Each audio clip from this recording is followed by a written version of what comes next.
आज हम समझने वाले हैं ACCA नॉलेज लेवल के बिजनेस एंड टेक्नोलॉजी पेपर का एक ओवरव्यू। अब उसमें मैच द फॉलोइंग हो सकता है या फिर आपको 8-10 वर्ड्स दे दिए, उसमें से 3-4 सेलेक्ट करने हैं, तो उसे हम मल्टीटास्क क्वेश्चंस कहते हैं। फिर हम जाएंगे अकाउंटिंग की तरफ कि अकाउंट्स जो है वो क्यों इम्पोर्टेंट है, क्यों बनाए जाते हैं, कौन कौन से अकाउंट्स बनाने होते हैं। जब भी आप कोई चैप्टर पढ़ते हो आपको उससे रिलेटेड क्वेश्चंस हाथों हाथ सेम डे सॉल्व कर लेने चाहिए ताकि आपका कॉन्सेप्चुअल क्लैरिटी स्ट्रांग हो। Hello friends, this is Akanksha, your mentor and your friend.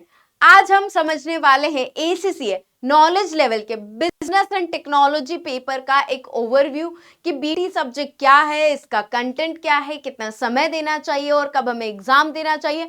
All your queries will be answered in this video, stay tuned. So बच्चों, ये बीटी का सब्जेक्ट जो है, सबसे पहले मैं इसका एग्जाम फॉर्मेट आपको समझाना चाहूंगी। बीटी सब्जेक्ट का एग्जाम फॉर्मेट रहता है, आपको ऑब्जेक्टिव क्वेश्चन पूछे जाते हैं। ऑब्जेक्टिव क्वेश्चंस रहते हैं, यहाँ पे 2 सेक्शन में आपका पेपर पैटर्न रहता है, section A and section B. Section A 76 mark का रहता है, सेक्शन बी 24 मार्क का रहता है। दोनों ही सेक्शन में ऑब्जेक्टिव क्वेश्चंस होंगे, मतलब आपको कुछ भी आंसर लिखना नहीं है थियोरेटिकली। अब यहाँ पे सेक्शन ए के जो क्वेश्चन है वो एमसीक्यूज होते हैं, या तो 2 मार्क के या फिर 1 मार्क के, ठीक है। तो सेक्शन ए में we have 30 MCQs of 2 marks, that make 60 marks, और 16 एमसीक्यू रहते हैं हमारे 1 मार्क के, जो 16 मार्क के होते हैं। तो total is 76 mark. Section B में हमको 6 क्वेश्चंस होते हैं जो केस स्टडी वाले होते हैं, मतलब एक लंबी चौड़ी केस स्टडी होती है, उसके नीचे 3-4 क्वेश्चंस होते हैं। अब उसमें मैच द फॉलोइंग हो सकता है या फिर आपको 8-10 वर्ड्स दे दिए, उसमें से 3-4 सेलेक्ट करने हैं, तो उसे हम मल्टीटास्क क्वेश्चंस कहते हैं, MTQs। मल्टीटास्क क्वेश्चंस रहते हैं ये, और ये क्वेश्चंस टोटल 6 होंगे, 4 मार्क के रहेंगे, ठीक है बच्चों। इसके अलावा आपको एग्जाम में 2 घंटे मिलने वाले हैं, 2 hours you will get to give this exam. 100 mark का आपका पेपर रहता है टोटल, और उसमें से हमको लाने होते हैं 50 mark to clear the exam. 50-50 चाहिए हमको पासिंग मार्क, अगर हमें एग्जाम क्लियर करना है तो। किसी तरह की नेगेटिव मार्किंग नहीं है, ठीक है बच्चों। तो बीटी का जो पेपर है ये पूरा का पूरा ऑब्जेक्टिव टाइप पेपर है। यहाँ पे 100 मार्क्स हैं, 100 में से हमको 50 अचीव करने हैं। सेक्शन ए पे ज्यादा फोकस रहना चाहिए, 76 मार्क का हमारा सेक्शन ए रहता है। किसी तरह की नेगेटिव मार्किंग नहीं है यहाँ पे, तो पूरी कोशिश करनी चाहिए आंसर्स देने की। सिलेबस की अगर मैं बात करूं तो सिलेबस बीटी का काफी इंटरेस्टिंग है। यहाँ पे हम बोलते हैं बुफे है। बुफे क्यों है? क्योंकि देखो यहाँ पे थोड़ा बहुत अकाउंट्स का बेसिक्स हम पढ़ेंगे, फ्रॉड, ऑडिट, ये सारी चीजें थोड़े थोड़े बेसिक्स में हम जानेंगे इस पर्टिकुलर सब्जेक्ट में। So if I talk about syllabus, यहाँ पे बिजनेस ऑर्गेनाइजेशंस के बारे में है काफी सारी चीजें, कि बिजनेस ऑर्गेनाइजेशन कितने टाइप्स के होते हैं, ऑर्गेनाइजेशन कल्चर क्या है, ऑर्गेनाइजेशन में स्ट्रक्चर्स कैसे हैं, ऑर्गेनाइजेशन के स्टेक होल्डर्स कौन है।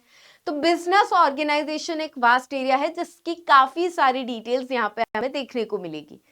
इसके अलावा हम पढ़ेंगे political factors, economic factor, social factor, technological factor, competitive factor, paste जिसे हम बोलते हैं, ये सारे फैक्टर्स भी हम पढ़ेंगे।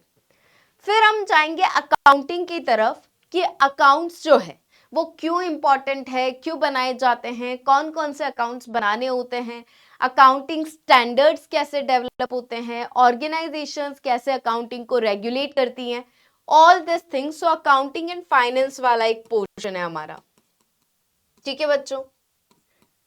एक सेक्शन रहेगा हमारा बिजनेस कम्युनिकेशन का, एक सेक्शन होगा हमारा थियोरीज, अलग अलग थियोरी, मैनेजमेंट की, लीडरशिप की, मोटिवेशन की, रिक्रूटमेंट की, अलग अलग थियोरीज जो हैं, learning and development at work, ये सारी थियोरीज जो होती, मतलब ये जो सब्जेक्ट है it is a mixture of everything.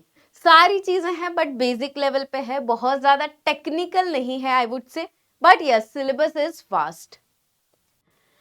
Paper जो है आप रिमोट बेस्ड भी दे सकते हैं, सेंटर बेस्ड भी दे सकते हैं। रिमोट बेस्ड का मतलब होता है कि हम घर बैठे बैठे भी एग्जाम दे सकते हैं, और सेंटर बेस का मतलब ACCA के जो स्पेसिफिक सेंटर्स होते हैं आप वहां पर जाकर भी एग्जाम दे सकते हैं।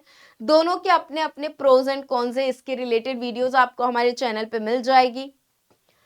क्वेश्चन टाइप्स जो ऑलरेडी मैं थोड़ा बहुत बता चुकी हूँ। वी हैव एमसीक्यूज मतलब 4 ऑप्शंस में से एक सिलेक्ट करना, मल्टीपल चॉइस क्वेश्चन। इसके अलावा मल्टी टास्क क्वेश्चन जहाँ पे मैच द फॉलोइंग हो सकता है, और दूसरे तरह के मल्टी रेस्पॉन्स क्वेश्चंस। तो अलग अलग तरह के क्वेश्चंस होते हैं, बट इन शॉर्ट आपको सेलेक्ट ही करनी है चीजें, या तो मैच करनी है या 10 में से 5 ऑप्शन सेलेक्ट करने हैं, 4 में से 2 सेलेक्ट करने, मल्टी रेस्पॉन्स। तो इस तरह के क्वेश्चंस हमको देखने को मिल सकते हैं in the examination. Time management, देखो ये जो हमारा सब्जेक्ट है ये 2 महीने में इजीली खत्म हो सकता है। 2 महीना आपका कोचिंग टाइम, 15 to 20 डेज आपका preparation time, you can completely do this subject well. आप अच्छे से रिवाइज कर सकते हो इसको, आप काफी सारे मॉक्स दे सकते हो। जब भी आप कोई चैप्टर पढ़ते हो आपको उससे रिलेटेड क्वेश्चंस हाथों हाथ सेम डे सॉल्व कर लेने चाहिए, ताकि आपका कॉन्सेप्चुअल क्लैरिटी स्ट्रांग रहे। इसके साथ जब एग्जाम में हमें 2 आवर्स मिलते हैं बच्चों, तो वो 2 आवर्स भी हमें अच्छे से यूटिलाइज करने हैं। 2 आवर्स का मतलब होता है you will be getting 120 minutes, 120 minute हमको देखने को मिलते हैं, ठीक है। अब 120 मिनट्स में से 80 मिनट्स आप सेक्शन ए को दीजिए, क्योंकि यहाँ पे काफी सारे क्वेश्चंस हैं, ठीक है। और 30 मिनट्स आप सेक्शन बी को दीजिए। 80 मिनट्स एंड 30 मिनट्स मैं फिर से आपके लिए थोड़ा सा अच्छे से ये मेंशन कर लेती हूँ, section A and section B. यहाँ पे वी हैव 30 + 16 46 क्वेश्चंस है हमारे पास, और यहाँ पे 6 क्वेश्चन है। 80 minutes here and 30 minutes here, ठीक है। ये हमारा टाइम मैनेजमेंट होना चाहिए। और लास्ट के 10 मिनट्स हमारे रिव्यू के लिए, जब हम सब्जेक्ट पढ़ेंगे तब मैं आपको बताऊंगी कि रिव्यू कैसे करते हैं। हम क्वेश्चंस को फ्लैग करके रख सकते हैं जब हम एग्जाम देते हैं। अगर किसी क्वेश्चन में कंफ्यूजन है तो हम उस क्वेश्चन को बाद में भी आंसर कर सकते हैं, ठीक है। तो यहाँ पे अब ये जो फर्स्ट 80 मिनट्स है, तो अगर आप एवरेज भी निकालो तो 2-2.5 मिनट में, 2 मिनट में आपका एक क्वेश्चन सॉल्व हो जाना चाहिए। तो मेक श्योर कि जब भी आप कोई क्वेश्चन आंसर कर रहे हो तो 1 से 2 मिनट से ज्यादा हमें उस पर्टिकुलर क्वेश्चन पे ज्यादा सोच सोच कर टाइम वेस्ट नहीं करना है।